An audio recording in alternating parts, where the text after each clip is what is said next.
Devon Witherspoon is a stud. Is there any question now? If you were somebody that was upset that they didn't draft Jalen Carter, how do you feel now? Do you feel if the Eagles said, hey, you know what, we'll trade you straight up, Carter for Witherspoon right now, would you do it? Because I wouldn't.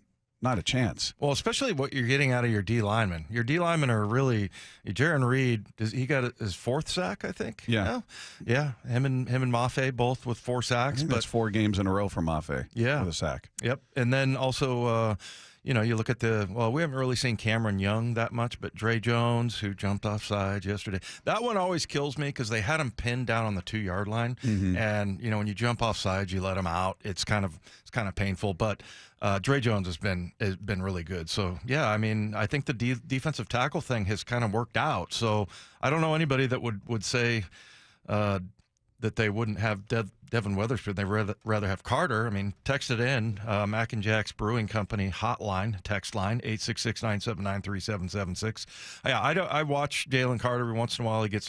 He's around the ball, lots of pressure and things like that, but there's no way. This guy has made 3 plays per game the last 3 games. And I mean, big plays. 2 huge ones that got negated in this game. He had an interception, got called back, and then he had a great sack, got called back because his teammates were committing penalties. Now, we can debate whether the one on Reek Woolen should have been called or not, but that negated one of the plays, I believe the interception.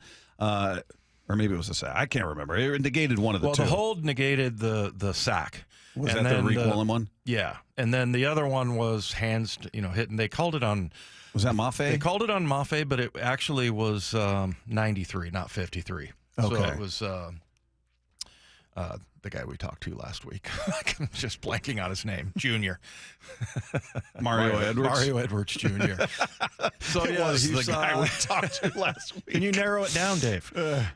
So his hand somehow got in there and it looked like he whacked him on the helmet or something like that. Yeah, but 2 great plays by Witherspoon. Yeah. 2 great plays. And then how about this?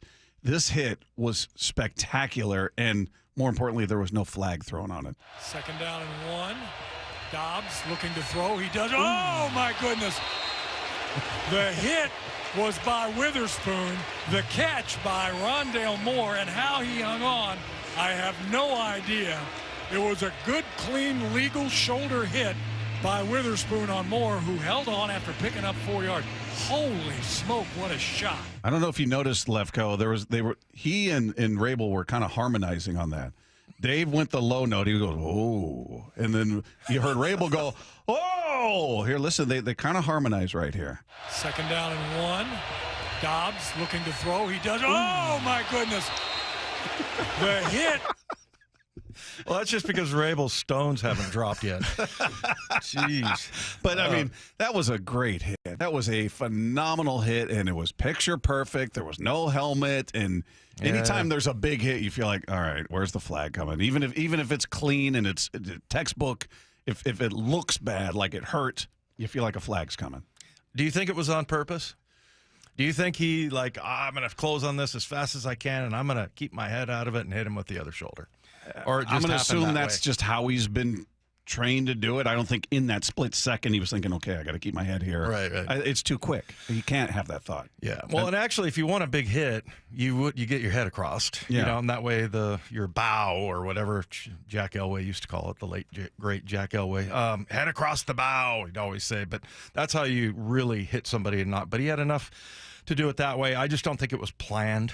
And people are saying, well, that's something that, maybe we can, try to, and I get it. You strive to do that, but still, I think you can teach it. But in that split second, I mean, you hear how quickly Rabel's going, he's setting it up, whatever the down and distance was, 2nd down, I mean, it's just that quick. The idea that he's got a conscious thought in his head as he's taking steps at full speed to, okay, I got to get my head over here. I'm going to leave with my shoulder. That's just, all right. At that point, it's instinct. So, so we should probably hear the Pete clip then here, right? Yeah, Pete talking about it this morning about, the way he hits and how he plays the game. Well, I would kind of go this way on that.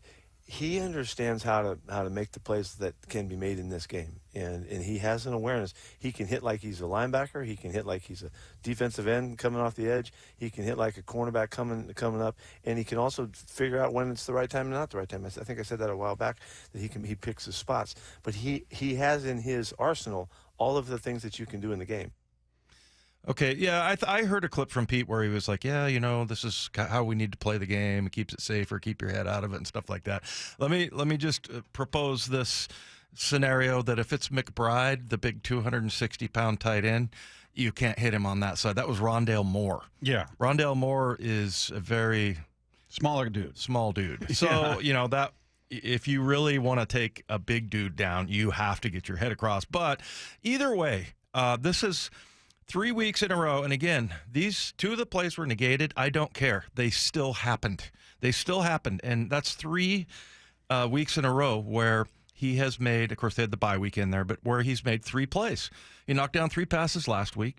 He has the sack, the big hit, and the interception, 2 of them negated. And then, against the Giants, he's got 2 sacks. He actually had another pretty good hit in that game, and then also returns an interception for a touchdown, 97 yards. So the kid is it's unbelievable. It's uncanny. And you look at him now, and you get a good look at, like, how his arms, like, he's a thin dude. Yeah. I was talking to Carl Scott, their D coordinator on the passing game side, and I was like, Carl, I don't think I could pick this guy out of a lineup. I don't know what he looks like. He's just a norm. He said he's 5'10". Which means he's 5'9" and a half. He's probably, well, he's listed at 6 foot. Oh, okay. So he told me 5'10", so I Gotcha. figured maybe 5'11". So, and, he's like 180 pounds. He's not a big guy. And, to deliver that kind of hit, I don't care how big Rondale Moore is, really. I mean, it's still, that was a big hit. And not getting your head across even makes it more impressive. So the guy's just all over the place. So to answer your question, yeah, it's a good one. Jalen Carter, I mean, I don't think anybody's going to be pining away for Jalen Carter anytime soon. Well, and I don't even think it was about Jalen being a good player. He looks like he's going to be a very good player. Mm-hmm. I mean, we'll see how it plays out. I think it was more about we didn't see Witherspoon in preseason. Then he was hurt for the first game, and people are going, oh, look at Carter's already present. We got this guy who can't even get on the field. And I get some of the frustration. I get the idea that, hey, man, we had a hard time stopping the run last year, and he would have plugged up that hole and, getting pressure on the court. All of it made sense. But once you saw Witherspoon out there and just his demeanor, and we've said it over and over and over, he does not carry himself. He doesn't play like a rookie. He doesn't play like he's not certain. Like, there's so much certainty with the way he plays. And he looks like, if you were in the stands pointing out who's a rookie, who's a veteran, you'd look at him like a veteran. Like, well, that guy clearly has been here. Mm-hmm. There's something about his presence that's just different. And Jamal Adams has the same thing. It's hard to articulate, but you just see it when you see him on the field. Yeah, he's just a different player. His mind works differently. And really, if you look at the interception, I mean, a lot of it is just instincts of being in the right place at the right time. I mean, Dobbs threw that ball pretty much right to him. I don't know what he was looking at, but he was there again, So, I mean, it's just, yeah, he's got a sixth sense of, where to be on the field. And, yeah, and he's a hitter, too. That's the thing. If you look at his highlight film from Illinois, there's lots of big hits. It's not like a lot of interceptions or. Yeah, really physical player. Yeah. Yeah. And for such a he's a normal-sized human being. Yeah, you're right. I mean, if he's walking around, you're not looking at him going, man, that guy's, DK, you look at him and go, that guy's an action figure. I mean, he looks different than everybody else. Yeah, he just looks like ordinary Mo, walking around like, all right. But you see him on the field, and there's a different energy to him and a different vibe when he's out there. And, man, I love the kid. I love what we've seen, and it's very clear what they saw when they decided to take him at number 5.